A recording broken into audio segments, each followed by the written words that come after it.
John एक factory में काम करने वाले गरीब आदमी का जवान बेटा था। वह अपनी पढ़ाई को आगे जारी रखना चाहता था, लेकिन उसके परिवार की माली हालत खराब होने के कारण यह मुमकिन नहीं था। आस पड़ोस में छोटे मोटे काम करने के अलावा जॉन को बॉक्सिंग करने का भी बहुत शौक था। एक दिन जिम में एक बॉक्सिंग ट्रेनर आया, जो जैक नाम के एक निजी स्कूल में टीचर भी था। वह अपने साथ अपने प्रोफेशनल बॉक्सर स्टूडेंट्स को लाया, जिनमें से एक के साथ जॉन की बॉक्सिंग फाइट होनी थी। जॉन ने बहुत जोरदार तरीके से फाइट की, जिससे ट्रेनर भी उससे काफी प्रभावित हुआ। लेकिन जब फाइट को जीतने के लिए ओपोनेंट को नॉकआउट करने की बात आई, तो जॉन को अपने विरोधी पर दया आ गई और इसी चक्कर में वह मैच हार गया। हालांकि वह जीता नहीं, लेकिन ट्रेनर को प्रभावित करने में कामयाब रहा। ट्रेनर ने उसे जैक में दाखिला लेने की सलाह दी, जहां से पढ़ाई पूरी करके वह आर्मी ऑफिसर बन सकता था। लेकिन परेशानी यह थी कि उसके पिता इसके सख्त खिलाफ थे और उन्होंने उसके एडमिशन लेटर पर दस्तखत करने से मना कर दिया। जॉन ने अपने सपनों को पूरा करने के लिए अपने पिता की नकली दस्तखत किए और घर से भाग गया। अगली सुबह उसके माँ बाप को एक खत मिला, जिसमें जॉन ने लिखा था कि वह जैक ज्वाइन करने के लिए जा रहा है। जैक की बिल्डिंग किले जैसी थी, जिसे देखकर जॉन की आंखें खुली रह गईं। तभी ट्रेनर आया और उसने जॉन को उसके रूममेट डेविड से मिलवाया। डेविड ने उसे कमरा दिखाया और 15 मिनट के अंदर अंदर ऑडिटोरियम पहुंचने को कहा। जब जॉन ने पहली बार यूनिफॉर्म पहनी, तो वह अपनी खुशी छिपा नहीं पा रहा था। असेंबली के बाद डेविड ने उसे बाकी रूममेट से मिलवाया। अचानक एक सीनियर स्टूडेंट एरिक भी वहां आ पहुंचा और उसने जॉन को शॉप करने का आर्डर दिया, क्योंकि उसकी अलमारी ढंग से सेट नहीं थी।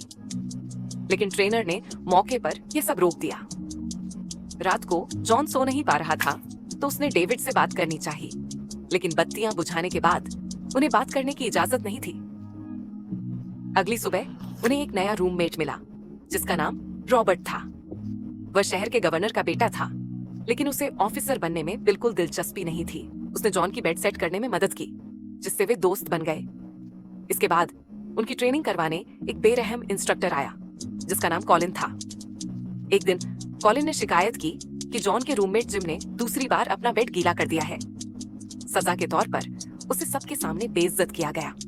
क्लास में उन्हें हिटलर के भाषणों के बारे में पढ़ाया जाता था और उनकी समझदारी पर निबंध लिखवाया जाता था। उन्हें सिखाया जाता था कि दुनिया में वही जिंदा रह सकता है जो सबसे ताकतवर हो। इसी थ्योरी की वजह से नाजी अत्याचारों को सही ठहराते थे। इसके साथ साथ उन्हें निशाना लगाने और कई हथियार चलाने की ट्रेनिंग दी गई। जॉन ने बॉक्सिंग क्लब ज्वाइन कर लिया और हमें पता चला कि जैक इंटर स्कूल कंपटीशन में बॉक्सिंग चैंपियन हुआ करती थी, लेकिन पिछले कई सालों से वह लगातार हार रही थी। उसके ट्रेनर को उम्मीद थी कि जॉन की बदौलत इस साल तो मेडल जरूर आएगा। गुजरते समय के साथ जॉन और रॉबर्ट की दोस्ती गहरी हो गई। एक रात वे दोनों जोखिम उठाकर नौकरों के कमरे में गए, जहां उन्होंने छिपकर एक लड़की को कपड़े बदलते हुए देखा। किस्मत अच्छी थी कि वे पकड़े नहीं गए, लेकिन एक बात तो पक्की है, चाहे 1982 हो या 2022, मैन विल बी मैन। अगले कुछ महीनों में उनकी ट्रेनिंग पूरे जोरों पर थी और जॉन भी वक्त के साथ और बेहतर हो गया। फिर आया मुकाबले का दिन।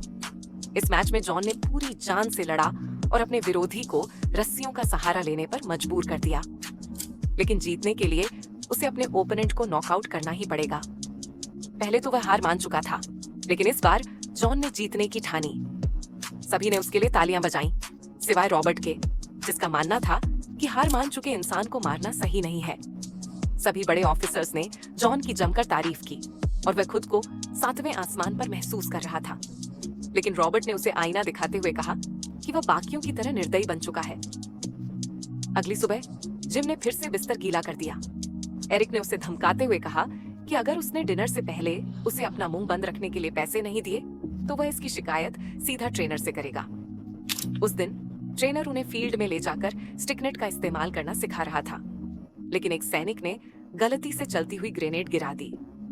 उनका ट्रेनर, जो बहुत बहादुर बनने का दिखावा करता था, बाकी सबको मरने के लिए छोड़कर वहां से भाग निकला। हर तरफ कैडेट्स डरे खड़े थे, लेकिन एक लड़का था जिसने बहादुरी दिखाई। उसने ग्रेनेड को उठाकर अपने शरीर से ढक लिया। जबरदस्त धमाका हुआ और उसकी जान चली गई, लेकिन उसने बाकी कैडेट्स को बचा लिया। अगले दिन उसकी बहादुरी और शौर्य के लिए उसे मेडल ऑफ ऑनर से सम्मानित किया गया।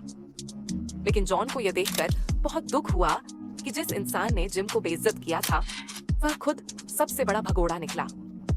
वहां मौजूद हर फौजी को ट्रेनर पर गुस्सा आ रहा था। अगले दिन ट्रेनर सभी को पेट की मसल्स मजबूत करने की ट्रेनिंग दे रहा था। उसने उनमें से एक को अपनी ताकत दिखाने के लिए अपने पेट में मुक्का मारने के लिए कहा। जॉन आगे बढ़ा और जिम की मौत का बदला लेने के लिए एक शानदार घूंसा उसके पेट में मारा। बाद में रॉबर्ट ने जॉन को अपने पिता के जन्मदिन पर हवेली में आने का न्योता दिया। उस शाही हवेली को देखकर जॉन दंग रह गया, लेकिन सबसे ज्यादा हैरान करने वाली बात यह थी कि रॉबर्ट के पिता उसे कुछ नहीं समझते थे। गवर्नर ने सबके सामने रॉबर्ट को कविता सुनाने से भी रोक दिया। यह साफ था कि उसके हिसाब से कविताएं और कहानियां मर्दों का काम नहीं। वह चाहता था कि उसका बेटा जॉन जैसा बने। जब सारे आदमी शराब के नशे में धुत हो गए तो उन्होंने जॉन और रॉबर्ट को एक बॉक्सिंग मैच के लिए कहा। वे दोनों हिचकिचा रहे थे, लेकिन ऑफिसर्स ने जबरदस्ती उन्हें लड़वाया। जॉन की जीत तो पक्की थी, लेकिन वह अपने दोस्त को चोट नहीं पहुंचाना चाहता था। पर रॉबर्ट ने किसी की दया नहीं चाहिए थी, इसीलिए उसने जॉन को पूरी ताकत से लड़ने को कहा। नतीजा ये हुआ कि एक ही घूंसे में वह चित्त हो गया। उसके पिता और उनके दोस्त जॉन की तारीफें करने लगे और बेचारा रॉबर्ट धीरे से अपने कमरे की तरफ चला गया। सर्दियों की शुरुआत में वे एकेडमी वापस पहुंचे। रात के समय उन्हें अचानक गवर्नर के सामने पेश होने का आदेश मिला। पता चला कि पास के गांव से सोवियत कैदियों का एक ग्रुप हथियार चुराकर फरार हो गया था और उन्होंने कई लोगों की जान भी ले ली थी। उन्हें राइफल्स लेकर शूट एट साइट का आदेश मिला। थोड़ी देर बाद उन्होंने कुछ लोगों को छुपकर भागते हुए देखा। उन्होंने उन पर अंधाधुंध गोलियां बरसाईं और वे सब मारे गए। लेकिन नजदीक से देखने पर उनके होश उड़ गए, क्योंकि वे कैदी नहीं बल्कि मासूम बच्चे थे। रॉबर्ट एक बच्चे की जान बचाने की कोशिश करता है जो गंभीर रूप से घायल था, लेकिन तभी उसका बाप वहां आया और बच्चे को गोली मार दी। उसने वहां अपने पिता को छोटे बच्चों को इकट्ठा करके चुन चुनकर मारते हुए देखा। रॉबर्ट के मन में हजारों ख्याल दौड़ रहे थे। उसे अपने पिता की इस करतूत से घृणा हो रही थी। वहीं पर जॉन की एक लड़के से मुठभेड़ हो गई, जिसकी वजह से उसे 24 घंटे के लिए जेल में डाल दिया गया। साहित्य क्लास में टीचर ने सभी बच्चों को सर्दियों पर एक कविता लिखने को कहा। रॉबर्ट को सबके सामने अपनी कविता पढ़ने के लिए बुलाया गया। शुरुआत में उसने सर्दियों के बारे में अपने एहसास बताए, लेकिन फिर उसकी कविता एक अलग ही मोड़ लेकर नाजी विचारधारा के खिलाफ जाने लगी। बीती रात बेगुनाह बच्चों की हत्या के लिए वह अपने पिता को जिम्मेदार ठहराता है। टीचर उसे प्रिंसिपल के ऑफिस में ले गए, जहां उसके पिता को बुलाया गया। उसके पिता ने अगले दिन एक बेहतर कविता लिखकर लाने को कहा, लेकिन रॉबर्ट ने साफ मना कर दिया और कहा कि वह अब भी अपने शब्दों पर कायम है। जॉन को रिहा होने के बाद सारी घटना की जानकारी मिली। उसे समझ नहीं आ रहा था कि रॉबर्ट को कविता लिखकर सबके सामने सुनाने की जरूरत क्या थी। इस बात पर उन दोनों में बहस छिड़ गई, लेकिन आखिर में वे एक दूसरे की बाहों में लिपटकर रोने लगे। अगली ट्रेनिंग के लिए कैडेट्स को जमने हुई झील में एक छेद जाकर दूसरे छेद से बाहर निकलना था। सबसे पहले डेविड गया और उसने दोनों छिद्रों को जोड़ दिया ताकि बाकी सब आसानी से आ सके। जब रॉबर्ट की बारी आई तो वह अंदर कूदकर बीच रास्ते में ही रुक गया। जॉन को एहसास हुआ कि वह क्या कर रहा है, लेकिन इससे पहले कि वह कुछ कर पाता, रॉबर्ट ने बर्फ के अंदर से ही उसे छूकर एक आखिरी बार अलविदा कहा। आखिरकार वह डूबकर पानी की गहराइयों में समा गया। जॉन बेबस होकर रोने के अलावा कुछ नहीं कर सका। उसके दोस्तों ने उसे कमरे में ले गए और रात भर बैठकर उसने अपने दोस्त की शान में एक कविता लिखी, लेकिन प्रिंसिपल ने उसे पब्लिश करने से मना कर दिया, क्योंकि रॉबर्ट किसी के लिए शहीद नहीं हुआ था, उसने आत्महत्या की थी। उधर रॉबर्ट के पिता को भी उसकी मौत की खबर पहुंची। उन्होंने कोई दुख न जताते हुए कहा कि रॉबर्ट कमजोर था। जॉन उसकी मौत का शोक मना रहा था, पर उसके बॉक्सिंग ट्रेनर ने बताया कि बॉक्सिंग टूर्नामेंट का आखिरी मुकाबला कल होगा और वह चाहता है कि जॉन उसके लिए पूरी तरह तैयार रहे।